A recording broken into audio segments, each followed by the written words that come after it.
اب ہے مؤنث اور مذکر قیاسی۔ قیاس کہتے ہیں اندازہ لگانے کو، جیسے عام طور پر چاولوں کا اندازہ ہم گلاس سے لگاتے ہیں، یعنی ہم قیاس سے کام لے رہے ہوتے ہیں۔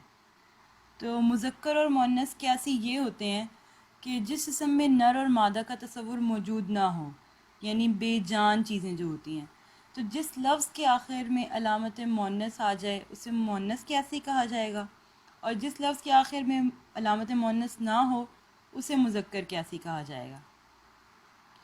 اب جو نر اور مادہ کا تصور ہوتا ہے وہ جاندار میں ہوتا ہے، وہ ہو گئے حقیقی مذکر اور مؤنث۔ بے جان چیزوں جن میں نر اور مادہ کا تصور موجود نہیں ہوتا، تو ان اسماء میں مشکل پیش آتی ہے کہ کون سا اسم مذکر ہوگا اور کون سا مؤنث، کیونکہ ان میں ایک دوسرے کے مقابلے میں جنس موجود نہیں ہوتا۔ جیسے کمرہ کے مقابلے میں کوئی مؤنث نہیں ہوتا، نہ ہی دیوار کے مقابلے میں کوئی مذکر ہوتا ہے۔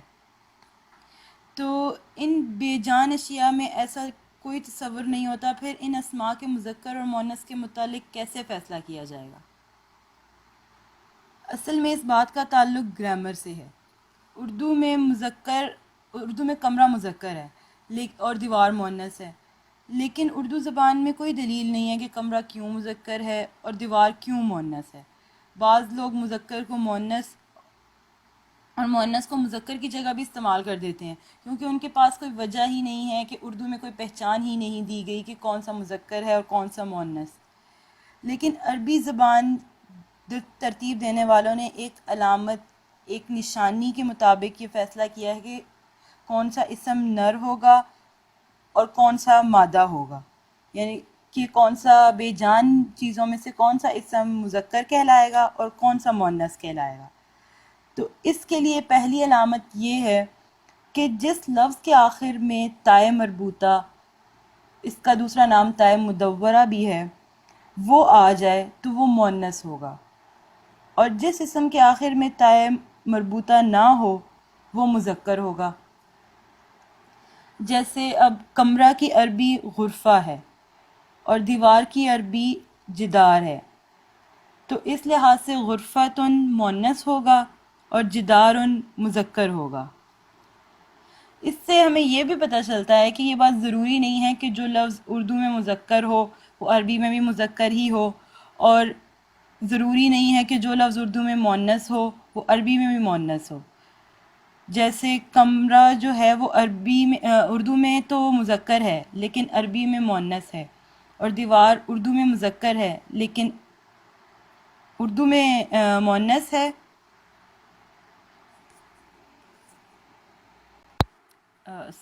دیوار اردو میں مؤنث ہے اور عربی میں مذکر ہے۔ 80 سے 85% اسماء ایسے ہوتے ہیں جن کے آخر میں علامت تائے مربوطہ آتی ہے۔ باقی یہ جو دو علامتیں ہیں یہ کم الفاظ میں آتی ہیں۔ ان میں سے ایک علامت ہے الف ممدودہ اور دوسری ہے الف مکسورہ۔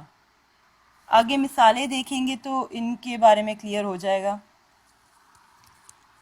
مؤنث قیاسی کی مثالوں میں سب سے پہلے ہے ساعتن گھڑی، مروحتن پنکھا، شجرتن درخت، جنتن جنت۔ ان سب اسماء کے آخر میں تائے مربوطہ آیا ہے، یعنی کہ یہ پہلی قسم سے تعلق رکھتے ہیں۔ اس کے بعد ہے کبریٰ سب سے بڑی، صغریٰ سب سے چھوٹی، لبنہ، تقویٰ۔ ان سب الفاظ کے آخر میں الف مکسورہ آیا ہے، یعنی کہ کھڑا زبر اور اس کے بعد یا، یہ الف مکسورہ ہوگا۔ تو یہ سب دوسری قسم سے تعلق رکھتے ہیں۔ اس کے بعد ہے بیضاء سفید، اسماء نام، حمراء سرخ۔ یہ سب الف ممدودہ سے تعلق رکھتے ہیں، یعنی کہ ان کے آخر میں الف مدہ آیا ہے۔ یہ سب الفاظ جو ہیں، یہ جو علامتیں ہیں، یہ اسم کو ڈیفائن کریں گی کہ یہ مؤنث قیاسی سے تعلق رکھتی ہیں۔ اور اس کے بعد جو مذکر قیاسی سے تعلق رکھنے والے اسماء ہیں ان میں یہ سب علامتیں موجود نہیں ہوں گی، جس طرح سے جدارن دیوار، کتابن کتاب، بیتن گھر، قلم قلم، مسجدن مسجد، صراطن راستہ۔ ان سب میں دیکھ لینا تائے مربوطہ ہے، نہ الف ممدودہ ہے اور نہ ہی الف مکسورہ ہے. ٹھیک ہے. اب اس کے بعد ہے مؤنث اور مذکر سمائی. سمائی سماعت سے نکلا ہے، جس کے معنی ہوتے ہیں سنے سنائے.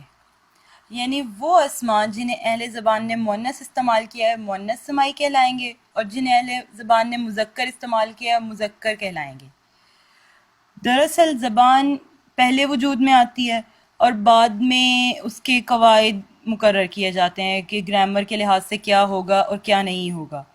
تو اس ایسے عمل میں کچھ الفاظ ہیں جو اس قواعد کے مطابق پورے نہیں اترتے. تو جو مذکر اور مؤنث حقیقی اور مذکر اور مؤنث قیاسی میں پورے نہیں اترتے، وہ اسماء مذکر اور مؤنث سمائی میں آ جائیں گے. تو عربی گرامر ترتیب دینے والوں نے جب یہ دیکھا کہ کچھ اسماء ایسے ہیں جو کہ ان دونوں کیٹیگریز میں نہیں آتے، تو جن اسماء کے آخر میں علامت مؤنث نہیں ہے لیکن اس کے باوجود وہ مؤنث استعمال ہوتے ہیں، تو ان الفاظ کو پھر مؤنث سے سمائی میں رکھا گیا. اور جن الفاظ کے آخر میں علامت مؤنث ہے لیکن وہ مذکر کے طور پر استعمال ہوتے ہیں، تو ان کو مذکر سمائی کہا گیا. تو ان کے چند گروپس مقرر کر دیے گئے تاکہ ان کو یاد کرنے میں آسانی رہے. سب سے پہلے قرآن مجید میں استعمال ہونے والے کچھ الفاظ کا ذکر ہے. یہ 16 الفاظ، یہ قرآن مجید میں بہت زیادہ استعمال ہوتے ہیں، اس لیے ان کو علیحدہ سے ذکر کیا گیا ہے. ان الفاظ کو یاد رکھنے کے لیے ایک کہانی بنائی گئی ہے جو کہ کچھ یوں ہے: سماؤن یعنی آسمان پر مختلف ستاروں اور سیاروں کی ایک حربن یعنی جنگ ہو رہی ہے. اس میں شمسن سورج سامنے آ کر اپنی نارن یعنی آگ برسانا شروع کر دیتا ہے.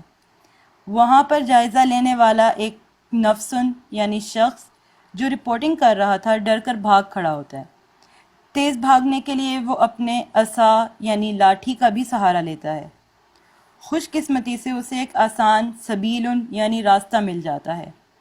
وہاں پر ریحن تیز ہوا اس کے موافق چل رہی تھی. نتیجتاً وہ شخص اردن یعنی زمین پر پہنچ جاتا ہے.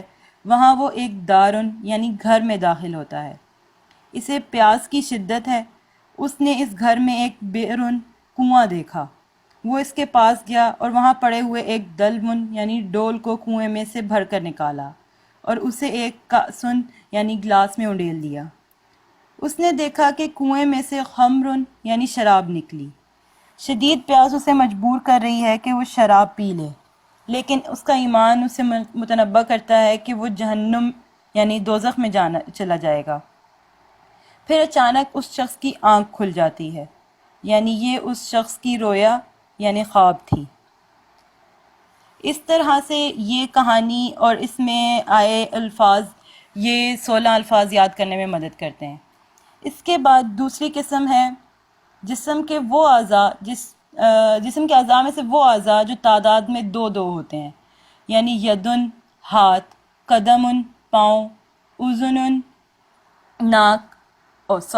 کان، عینن آنکھ. اور تیسری قسم ہوتی ہے شہروں، ملکوں اور قبیلوں وغیرہ کے جتنے بھی نام ہوتے ہیں وہ سب مؤنث ہوتے ہیں.